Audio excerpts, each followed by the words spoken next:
తెరపై యాంకర్ గా తన కెరీర్ ని ప్రారంభించిన బిత్తిరి సత్య మరోసారి వల్గర్ కామెంట్స్ తో రెచ్చిపోయాడు. బుధవారం నాడు దిక్సూచి చిత్ర ఆడియో ఫంక్షన్ కు యాంకర్లుగా బిత్తిరి సత్య, శ్రీముఖి ఇద్దరు పాల్గొన్నారు. ఈ ఆడియో వేడుకలో పాల్గొన్న బిత్తిరి సత్య ఏకంగా యాంకర్ కమ్ నటి శ్రీముఖి డ్రెస్సింగ్ స్టైల్ పై తన దైన శైలిలో డబుల్ మీనింగ్ డైలాగ్స్ ను వాడాడు. మొదటిగా స్పీచ్ ను ప్రారంభించిన బిత్తిరి సత్య శ్రీముఖి డ్రెస్సింగ్ ను ఉద్దేశించి మాట్లాడుతూ, "ఏం సాంప్రదాయం దుస్తుల్లో రాలేవా? నిన్ను కాదు నీ దుస్తులు కుట్టిన వాడిని అనాలి."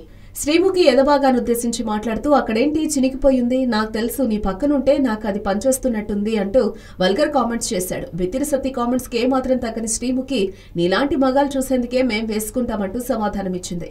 అయినా నీవు కిందంతా వదిలేసి పై భాగాన్ని ఎందుకు చూస్తామంటూ శ్రీముఖి ప్రశ్నించగా బిత్తిరి సత్య స్పందిస్తూ, "వైట్ పేపర్ పై ఉన్న మచ్చనే చూస్తాం కదా, ఇది అంతే" అంటూ సమాధానమిచ్చాడు.